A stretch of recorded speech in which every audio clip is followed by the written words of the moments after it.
أعوذ بالله من الشيطان الرجيم. بسم الله الرحمن الرحيم. الحمد لله رب العالمين الرحمن الرحيم مالك يوم الدين. إياك نعبد وإياك نستعين اهدنا الصراط المستقيم صراط الذين أنعمت عليهم غير المغضوب عليهم ولا الضالين.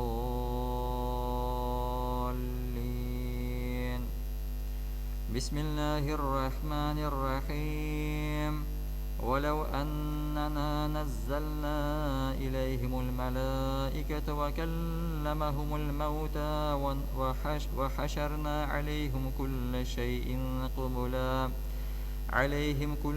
شيء قبلا ما كانوا ليؤمنوا إلا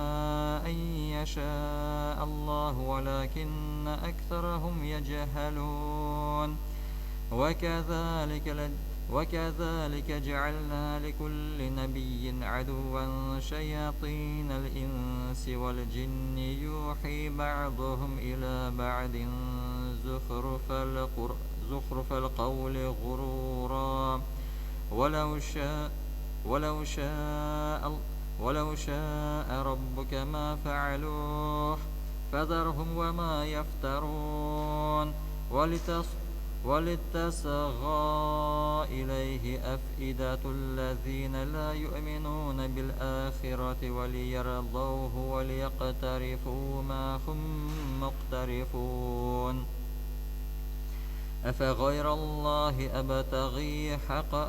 حكما وهو الذي أنزل إليكم الكتاب مفصلا والذين آتيناهم الكتاب يعلمون أنه منزل من ربك بالحق فلا تكونن من الممترين. وتمت كلمة ربك صدقا وعدلا لا مبدل لكلماته وهو السميع العليم. وإن تطع أكثر من في الأرض يضلوك عن سبيل الله إن يتبعون إلا الظن وإن هم إلا يخرصون. إن ربك هو أعلم من يضل عن سبيله وهو أعلم بالمهتدين. فكلوا مما ذكر اسم الله عليه إن كنتم بآياته مؤمنين. وما لكم ألا تأكلوا مما ذكر اسم الله عليه وقد فصل لكم ما حرم عليكم إلا ما اضطررتم إليه وإن كثيرا ليضلون بأهوائهم بغير علم. إن ربك هو أعلم بالمعتدين. وذروا ظاهر الإثم وباطنه إن الذين يكسبون الإثم سيجزون بما كانوا يقترفون. ولا تأكلوا مما لم يذكر اسم الله عليه وإنه لفسق وإن الشياطين ليوحون إلى أوليائهم ليجادلوكم وإن أطعتموهم إنكم لمشركون. أومن كان ميتا فأحييناه وجعلنا له نورا يمشي به في الناس كمن مثله في الظلمات ليس بخارج منها كذلك زين للكافرين ما كانوا يعملون. وكذلك جعلنا في كل قرية أكابر مجرميها ليمكروا فيها وما يمكرون إلا بأنفسهم وما يشعرون. وإذا جاءتهم آية قالوا لن نؤمن حتى نؤتى مثل ما أوتي رسل الله الله أعلم حيث يجعل رسالته سيصيب الذين أجرموا صغار عند الله وعذاب شديد بما كانوا يمكرون فمن يريد الله أن يهديه يشرح صدره للإسلام ومن يرد أن يضله يجعل صدره ضيقا حرجا كأنما يصعد في السماء كذلك يجعل الله الرجس على الذين لا يؤمنون وهذا صراط ربك مستقيما قد فصلنا الآيات لقوم يذكرون لهم دار السلام عند ربهم وهو وليهم بما كانوا يعملون ويوم يحشرهم جميعا يا معشر الجن قد استكثرتم من الإنس وقال أولياؤهم من الإنس ربنا استمتع بعضنا ببعض وبلغنا أجلنا الذي أجلت لنا قال النار مثواكم خالدين فيها إلا ما شاء الله إن ربك حكيم عليم وكذلك نولي بعض الظالمين بعضا بما كانوا يكسبون يا معشر الجن والإنس ألم يأتكم رسل منكم يقصون عليكم آياتي وينذرونكم لقاء يومكم هذا قالوا شهدنا على أنفسنا وغرتهم الحياة الدنيا وشهدوا على أنفسهم أنهم كانوا كافرين ذلك أن لم يكن ربك مهلك القرى بظلم وأهلها غافلون ولكل درجات مما عملوا وما ربك بغافل عما يعملون وربك الغني ذو الرحمة إن يشأ يذهبكم ويستخلف من بعدكم ما يشاء كما أنشأكم من ذرية قوم آخرين إنما توعدون لآت وما أنتم بمعجزين قل يا قوم اعملوا على مكانتكم إني عامل فسوف تعلمون من تكون له عاقبة الدار إنه لا يفلح الظالمون وجعلوا لله مما ذرأ من الحرث والأنعام نصيبا فقالوا هذا لله بزعمهم وهذا شركائنا فما كان لشركائهم فلا يصل إلى الله وما كان لله فهو يصل إلى شركائهم ساء ما يحكمون وكذلك زين لكثير من المشركين قتل أولادهم شركاؤهم ليردوهم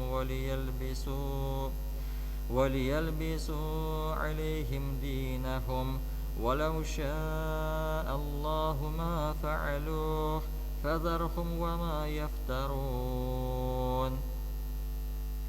وقالوا هذه أنعام وحرث حجر لا يطعمها إلا من نشاء بزعمهم وأنعام حرمت ظهورها وأنعام لا يذكرون اسم الله عليها افتراء عليه سيجزيهم بما كانوا يفترون.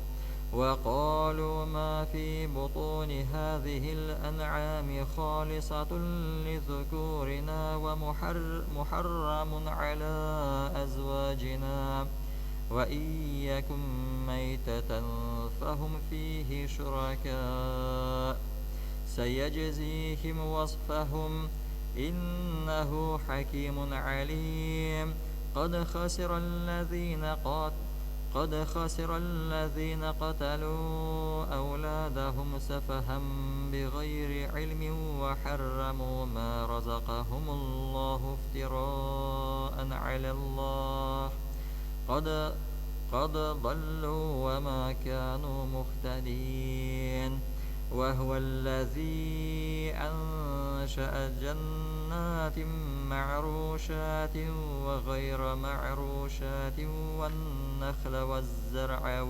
مختلفا أكله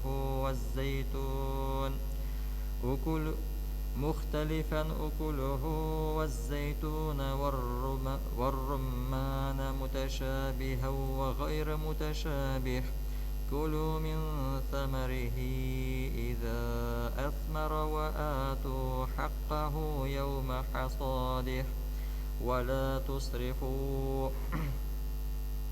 إنه لا يحب المسرفين.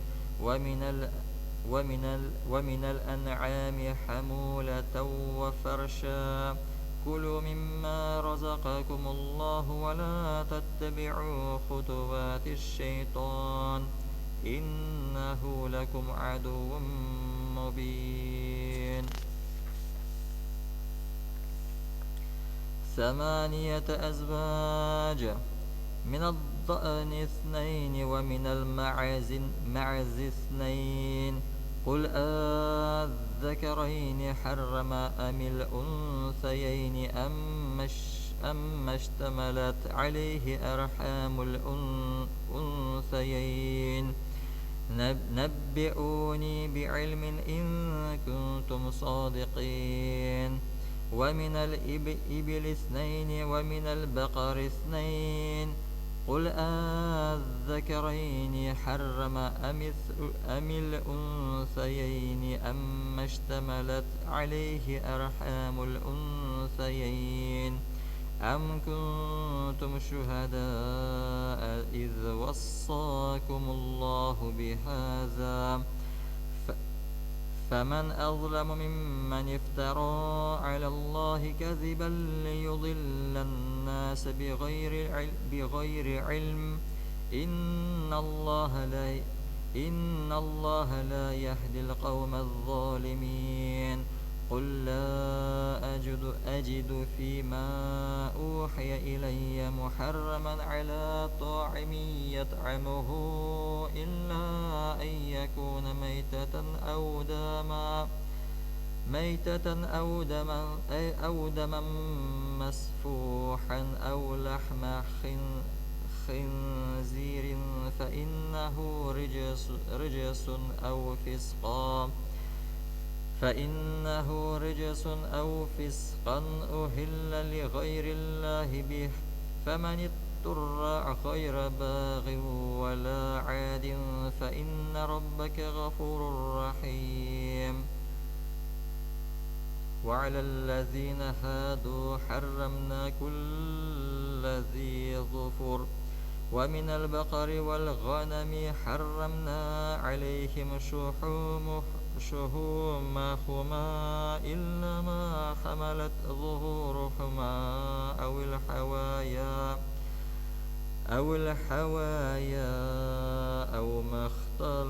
أو ما اختلط بعظم ذلك جزيناهم ببغيهم وإنا لصادقون فإن كذبوك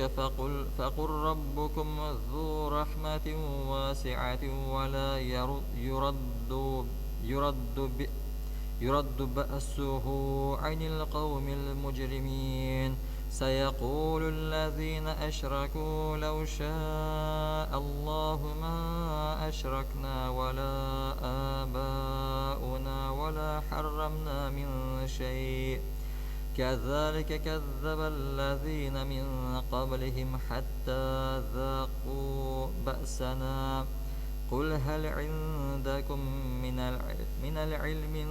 فتخرجوه لنا إن تتبعون إلا الظن وإن أنتم إلا تخرصون قل فلله الحجة البالغة فلو شاء لهداكم أجمعين قل هلم شهداءكم الذين يشهدون أن الله حرم هذا فإن شهدوا فلا تشهد معهم ولا تتبع أهواء الذين كذبوا بآياتنا والذين لا يؤمنون بالآخرة وهم بربهم يعدلون قل تعالوا أتل ما حرم ربكم عليكم ألا تشركوا به شيئا وبالوالدين إحسانا ولا تقتلوا أولادكم من إملاق نحن نرزقكم وإياكم ولا تقربوا الفواحش ما ظهر منها وما بطن ولا تقتلوا النفس التي حرم الله إلا بالحق ذلكم وصاكم به لعلكم تعقلون ولا تقربوا مال اليتيم إلا بالتي هي أحسن حتى يبلغ أشده وأوفوا الكيل والميزان بالقسط لا نكلف نفسا إلا وسعها وإذا قلتم فاعدلوا ولو كان ذا قربى وبعهد الله أوفوا ذلكم وصاكم به لعلكم تذكرون وأن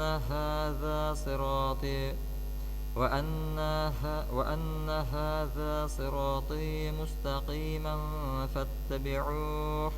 ولا تتبعوا السبل فتفرق بكم عن سبيله ذلكم وصاكم به لعلكم تتقون ثم آتينا موسى الكتاب تماما على الذي أحسن وتفصيلا لكل شيء وهدى ورحمة لعلهم بلقاء ربهم يؤمنون وهذا كتاب أنزلناه مبارك فاتبعوه واتقوا لعلكم ترحمون أن تقولوا إنما أنزل الكتاب على طائفتين من قبلنا وإن كنا عن دراستهم لغافلين أو تقولوا لو أنا أنزل علينا الكتاب لكنا أهدى منهم فقد جاءكم بينات من ربكم وهدى ورحمة فمن أظلم ممن كذب بآيات الله وصدف عنها سنجزي الذين يصدفون عن آياتنا سوء العذاب بما كانوا يصدفون هل ينظرون إلا أن تأتيهم الملائكة أو يأتي ربك أو يأتي بعض آيات ربك يوم يأتي بعض آيات ربك لا ينفع نفسا إيمانها لم تكن آمنت من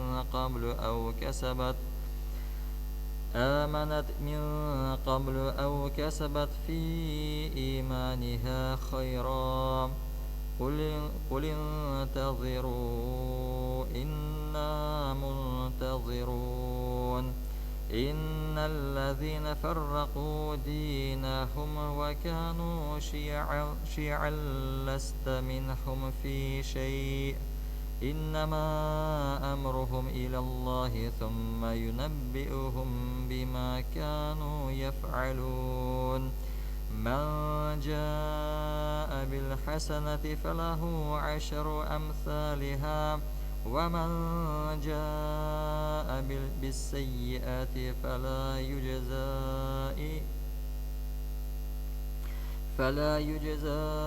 إلا مثلها وهم لا يظلمون قل إنني هداني ربي إلى صراط مستقيم دينا قيما ملة إبراهيم حنيفا وما كان من المشركين قل إن صلاتي ونسكي ومحياي ومماتي لله رب العالمين لا شريك له وبذلك أمرت وأنا أول المسلمين قل أغير الله أبغي ربا وهو رب كل شيء ولا تكسب كل نفس إلا عليها ولا تزر وازرة وزر أخرى ثم إلى ربكم مرجعكم فينبئكم بما كنتم فيه تختلفون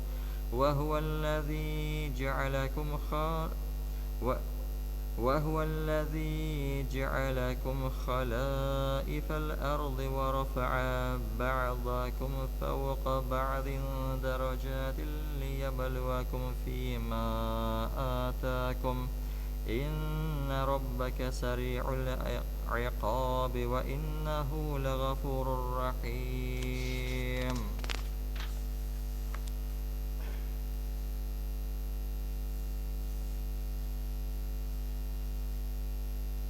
بسم الله الرحمن الرحيم ألف لام ميم صاد كتاب أنزل إليك فلا يكن في صدرك حرج منه لتنذر به وذكرى للمؤمنين اتبعوا ما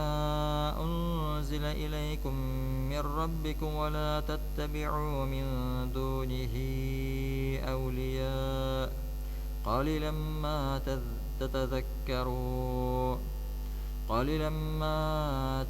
تذكرون وكم من قرية أهلكناها فجاءها بأسنا بياتا أو هم قائلون فما كانت دعواهم إذ جاءهم بأسنا إلا أن قالوا إنا كنا ظالمين فلنسألن الذين أرسل إليهم ولنسألن المرسلين فلنقصن عليهم بعلم وما كنا غائبين والوزن يومئذ الحق فمن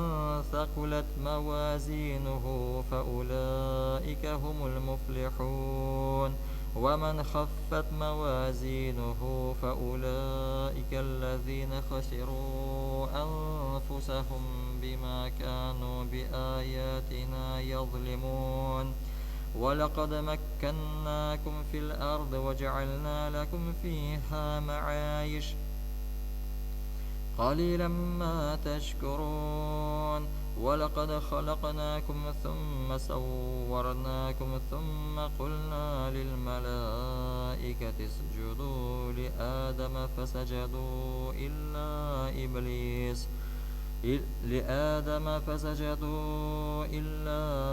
إبليس لم يكن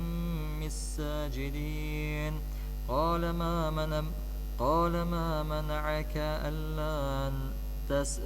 تسجد إذ أمرتك قال أنا خير منه خلقتني من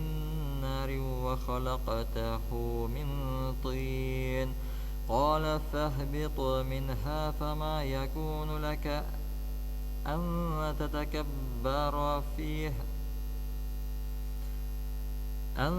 تتكبر فيها فاخرج إنك من الصاغرين قال أنظرني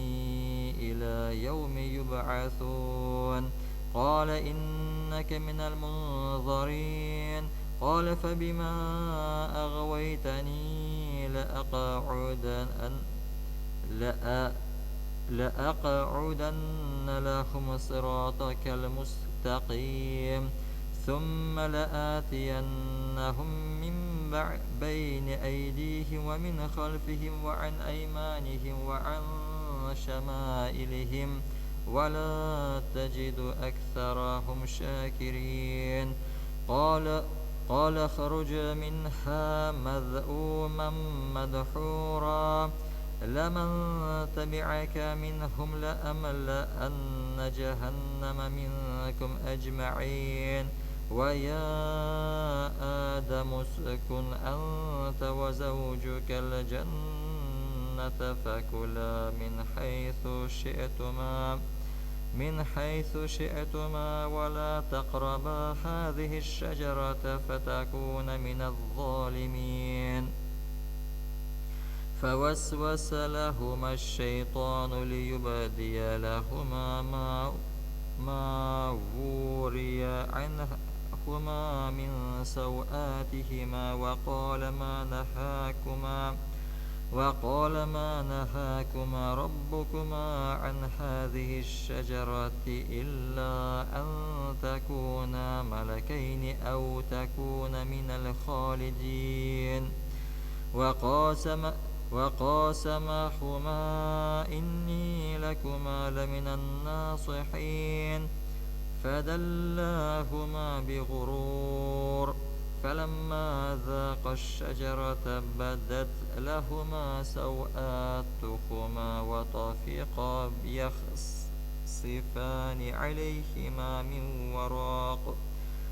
يخسفان عليهما من ورق الجنة وناداهما ربهما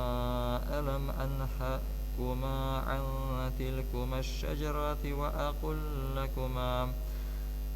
وأقل لكما إن الشيطان لكما عدو مبين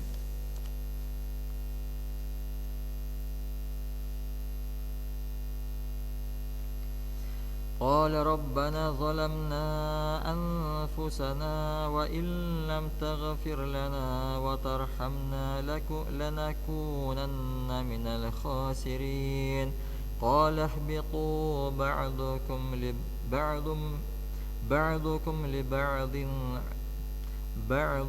لبعض عدو ولكم في الأرض مستقر ومتاع إلى حين قال فيها تحيون وفيها تموتون ومنها تخرجون يا بني آدم قد أنزلنا عليكم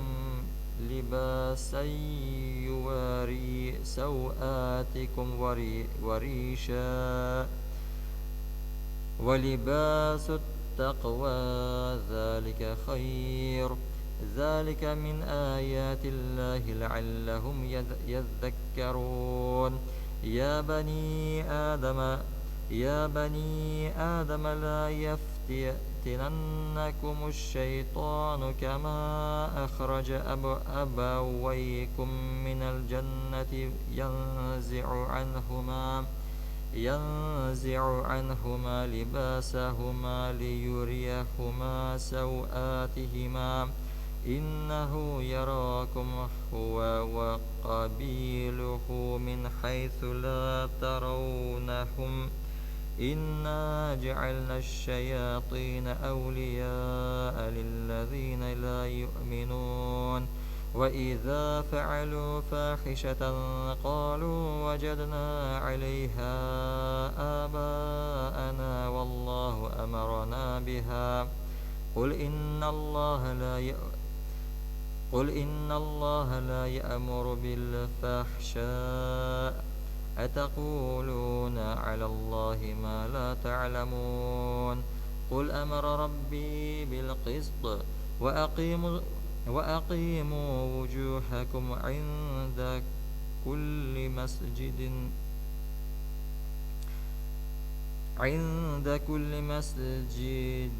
وادعوه مخلصين له الدين كما بدأكم تعودون فريقا هدى وفريقا حق عليهم الضلالة إنهم اتخذوا الشياطين أولياء من دون الله ويحسبون أنهم مهتدون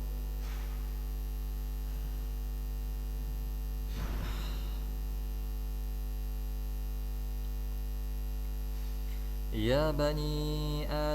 آدم خذوا زينتكم عند كل مسجد وكلوا واشربوا ولا تسرفوا إنه لا يحب المسرفين قل من حرم زينة الله التي أخرج لعباده والطيبات من الرزق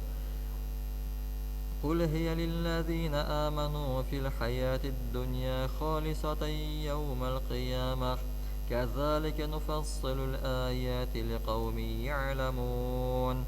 قل إنما حرم ربي الفواحش ما ظهر منها وما بطن والإثم والبغي بغير الحق وأن تشركوا بالله ما لم ينزل به سلطانا وأن تقولوا على الله ما لا تعلمون ولكل أمة أجل فإذا جاء أجلهم لا يستأخرون ساعة ولا يستقدمون يا بني آدم إما يأتينكم رسل منكم يقصون عليكم آياتي فمن اتقى وأصلح فلا خوف عليهم ولا هم يحزنون والذين كذبوا بآياتنا واستكبروا عنها أولئك أصحاب النار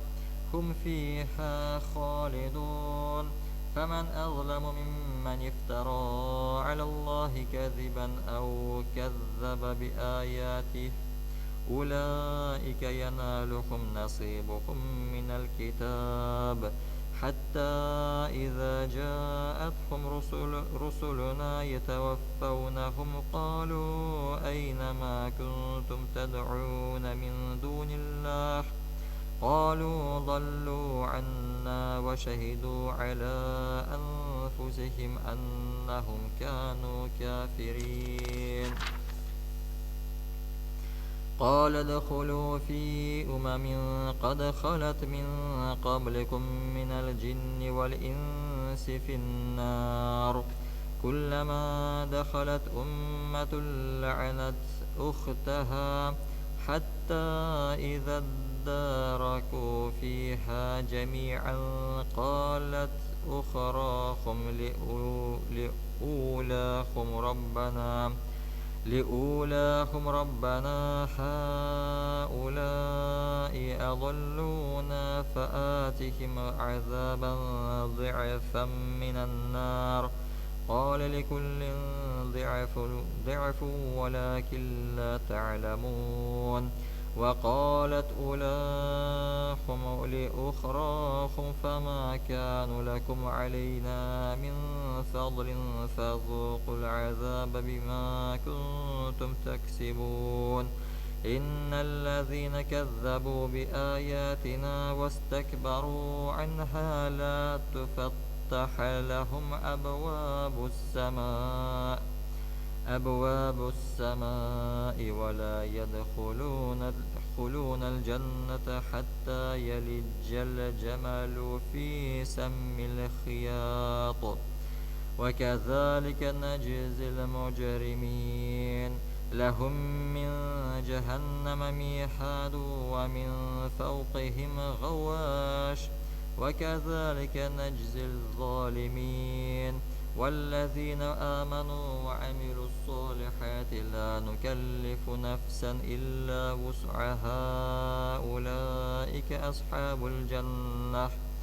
هم فيها خالدون ونزعنا ما في صدورهم من غل تجري من تحتهم الأنهار وقالوا الحمد لله الذي هدانا لهذا وما كنا لنهتدي لولا أن هدانا الله لقد جاءت رسل ربنا بالحق ونودوا أن تلكم الجنة أورثتموها بما كنتم تعملون ونادى أصحاب الجنة أصحاب النار أن قد وجدنا